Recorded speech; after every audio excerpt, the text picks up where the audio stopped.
Hello friends, welcome back to my channel SSA Cooking World.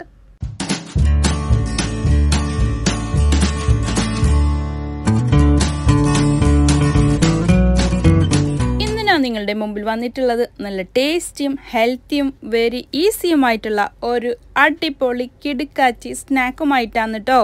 റെസിപ്പിയിലിട്ട് കിടക്കുന്നതിന് മുമ്പായി ഞാൻ എന്നും പറയാറുള്ളത് പോലെ നമ്മളുടെ ഈ ചാനൽ ഇതുവരെ സബ്സ്ക്രൈബ് ചെയ്യാതെയാണ് ഏതെങ്കിലും കൂട്ടുകാർ എവിടെയെങ്കിലും കണ്ടുകൊണ്ടിരിക്കുന്നുണ്ടെങ്കിൽ ഒന്ന് പോയി സബ്സ്ക്രൈബ് ചെയ്യാനും കൂടെയുള്ള കുഞ്ഞു ബെൽ ബട്ടൺ ഒന്ന് പ്രസ് ചെയ്ത് സപ്പോർട്ട് ചെയ്യാനും മറക്കല്ലേ.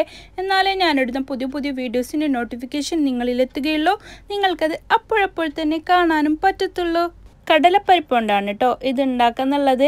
അതിനു വേണ്ടി 1/2 കപ്പ് കടലപ്പരിപ്പാണ് ഞാനിവിടെ എടുത്തിട്ടുള്ളത്. കടലവേള എന്നൊക്കെ പറയും നമ്മളെ നാട്ടിൽ, പായസമൊക്കെ ഉണ്ടാക്കാറില്ലേ, പിന്നെ പരിപ്പ് വട, ആ പരിപ്പാണ് കേട്ടോ ഇത്.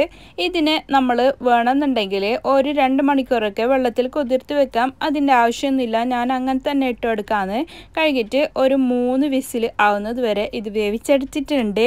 എന്നിട്ട് നമ്മൾക്കിത് തണുത്തതിന് ശേഷമാണ് ഇത് മിക്സിയുടെ ജാറിലേക്ക് ഇട്ട് കൊടുക്കുന്നുള്ളത്. അപ്പോൾ ഇതിലേക്ക് 1/4 കപ്പ് പാലാണ് ഞാൻ പിന്നെ ഒഴിച്ചു കൊടുക്കുന്നുള്ളത്. പിന്നെ 5 മുട്ടയാണ് കേട്ടോ ഞാൻ എടുത്തിട്ടുള്ളത്. നമ്മൾക്ക് കൂടുതൽ ക്വാണ്ടിറ്റി ആവശ്യമുണ്ടെങ്കിൽ ഇതിൻ്റെ അളവൊക്കെ ഇരട്ടിയാക്കാം. പരിപ്പിനോടൊപ്പം വേവിച്ച വെള്ളം ഇതിലേക്ക് ഒഴിക്കേണ്ട ആവശ്യമില്ല, അത് മാറ്റിക്കളഞ്ഞതിന് ശേഷമാണ് പരിപ്പ് മാത്രമാണ് ഇതിലേക്ക് ഇട്ട് കൊടുത്തിട്ടുള്ളത്. ഇനി ഇതിലേക്ക് 1/4 കപ്പ് തന്നെ മിൽക്ക് പൗഡറില്ലേ, പാൽപ്പൊടി, അതാണ് കേട്ടോ ചേർത്ത് കൊടുത്തിട്ടുള്ളത്. 1/2 കപ്പ് ഷുഗറും കൂടി ചേർത്ത് കൊടുത്തിട്ടുണ്ട്. പിന്നെ ഇതിലേക്ക് ഞാൻ കണ്ടൻസ്ഡ് മിൽക്ക് കൂടി ചേർത്ത് കൊടുക്കുന്നുണ്ട്, മിൽക്ക് മെയ്ഡ്. അതൊരു 2-3 ടേബിൾ സ്പൂൺ ഞാൻ ഇതിലേക്ക് ചേർത്ത് കൊടുക്കുന്നുണ്ട് കേട്ടോ. പിന്നെ ഏലക്കപ്പൊടിയാണ് 1 ടീസ്പൂൺ ചേർത്ത് കൊടുത്തിട്ടുള്ളത്. പിന്നെ ഒരു പിഞ്ച് ഉപ്പ്, മധുരം ബാലൻസ് ആവാൻ വേണ്ടിയിട്ട് മാത്രമാണ്. പിന്നെ ഇത് തയ്യാറാക്കാൻ വേണ്ടിയിട്ട് ഒരു പാൻ അടുപ്പത്ത് വെച്ച് കൊടുത്തിട്ടുണ്ട്. അതിലേക്ക് 1 ടേബിൾ സ്പൂൺ ഗീയാണ് ആദ്യം ഞാൻ ചേർത്ത് കൊടുത്തിട്ടുള്ളത്. 1/2 kg നല്ല ഗീയാണ് കേട്ടോ ഞാൻ ചേർത്ത് കൊടുക്കാറുള്ളത്. അത് തന്നെയാണ് ഇപ്പോൾ ഞാൻ ചേർത്ത് കൊടുത്തിട്ടുള്ളത്. എന്നിട്ട് നമുക്ക് ഇതിലേക്ക് കാഷ്യൂനട്ടും കിസ്മിസിലെ മുന്തിരി അതുകൂടി നമ്മൾക്ക് ഈ നെയ്യിൽ വറുത്ത് കോരി മാറ്റി വെക്കാനുണ്ട്. ഇതിൻ്റെ മേലേക്ക് ഒരു ഭംഗിക്ക് വേണ്ടിയിട്ടും കടിക്കുമ്പോൾ ഒരു ടേസ്റ്റിന് വേണ്ടിയിട്ട് ഇട്ട് കൊടുക്കാൻ മാത്രമാണ്. ഇതൊക്കെ ഇല്ലെങ്കിലും സ്കിപ്പ് ചെയ്യാവുന്നതേ ഉള്ളൂ. ഗീയോ അതെ നമ്മളുടെ കയ്യിൽ ഏതാണോ ഉള്ളത് അത് ചേർത്ത് കൊടുക്കാം. എൻ്റെ അടുക്ക് നല്ല ഗീ 1/2 kg ഉള്ളതുകൊണ്ട് അത് ഇട്ടൊന്നേ ഉള്ളൂ. വിരുന്നുകാർ വന്നാലോ അതുപോലെ തന്നെ കുട്ടികൾ സ്കൂൾ വിട്ട് വരുന്ന ടൈമിൽ എന്തെങ്കിലും അവർക്ക് സ്നാക്കായിട്ട് വേണമെന്ന് വെച്ചാലൊക്കെ എളുപ്പത്തിൽ ഉണ്ടാക്കാൻ പറ്റുന്ന ഒരു റെസിപ്പി കൂടിയാണ് കേട്ടോ. നല്ല ടേസ്റ്റിയാണ്, നല്ല അത്യാവശ്യം ഹെൽത്തി ആയിട്ടുള്ള ഒരു റെസിപ്പി തന്നെയാണ്. അപ്പോൾ ഇതിൽ നിന്ന് കോരി മാറ്റിയിട്ടുണ്ട്. ഇതിലേക്ക് ഒരു 1/2 ടീസ്പൂൺ ഗീ കൂടി ഞാൻ ചേർത്ത് കൊടുത്തിട്ടുണ്ട് കേട്ടോ. എന്നിട്ട് നമ്മൾ അരച്ച് വെച്ചിട്ടുള്ള ബ്ലെൻഡ് ചെയ്ത് വെച്ച മുട്ടയും പരിപ്പിൻ്റെ കൂട്ടമാണ് കേട്ടോ ഇത്. അപ്പോൾ അത് ഇതിലേക്ക് മുഴുവനായിട്ടും നമ്മൾ ഒഴിച്ചു കൊടുക്കാം. എന്നിട്ട് മീഡിയം ടു ലോ ഫ്ലെയിമിൽ വെച്ചിട്ട് ആദ്യം ഒരു 10 മിനിറ്റ് നേരം കുക്ക് ചെയ്തെടുക്കണം. അതിനുശേഷം ഇതിൻ്റെ മേലേക്ക് കാഷ്യൂനട്ടും അതുപോലെ തന്നെ കിസ്മിസും അതിൻ്റെ മേലേക്ക് ഇങ്ങനെ റൈസിൻസ് ഇട്ട് കൊടുക്കാനുണ്ട്. അതുകൊണ്ടാണ് 10 മിനിറ്റ് മീഡിയം ടു ലോ ഫ്ലെയിമിൽ വെച്ചിട്ട് ആദ്യം കുക്ക് ചെയ്തെടുക്കുന്നുള്ളത്.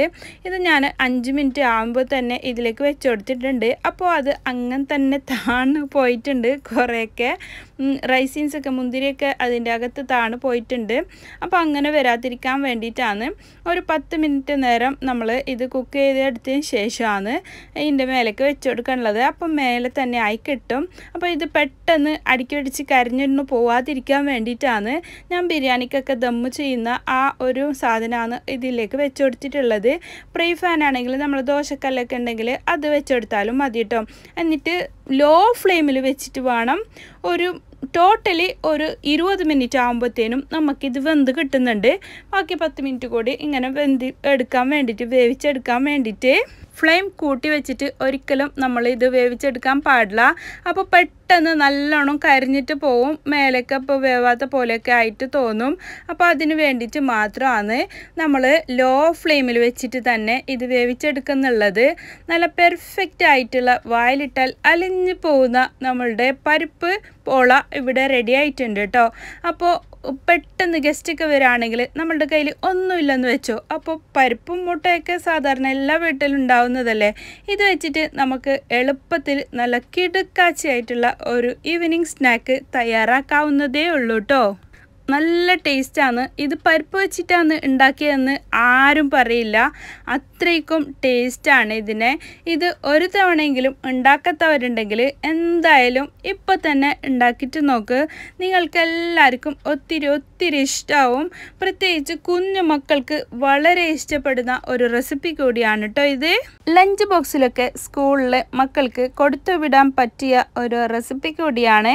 അപ്പോൾ എന്തായാലും ഇന്ന് തന്നെ ഒന്ന് ട്രൈ ചെയ്ത് നോക്കണേ. കണ്ണൂർ സ്പെഷ്യൽ റെസിപ്പിയാണ് കേട്ടോ ഇത്. എൻ്റെ ഈ റെസിപ്പി നിങ്ങൾക്ക് എല്ലാവർക്കും ഇഷ്ടപ്പെട്ടെന്ന് ഞാൻ വിചാരിക്കുന്നു. ഇഷ്ടപ്പെട്ടാൽ നിങ്ങളുടെ ഫ്രണ്ട്സ് ആൻഡ് ഫാമിലിക്ക് ഒന്ന് ഷെയർ ചെയ്ത് കൊടുക്കാനും ലൈക്ക് ചെയ്യാനും നിങ്ങളുടെ വിലയേറിയ അഭിപ്രായങ്ങൾ താഴെ കമൻറ്റ് ബോക്സിൽ കൊടുക്കാനും മറക്കല്ലേ. ഇനിയും ഒരുപാട് പുതിയ വീഡിയോസുമായും കിച്ചൺ ടിപ്സുമായും നിങ്ങളുടെ മുമ്പിൽ വരുന്നത് വരെ എല്ലാവർക്കും ബൈ. Thanks for watching.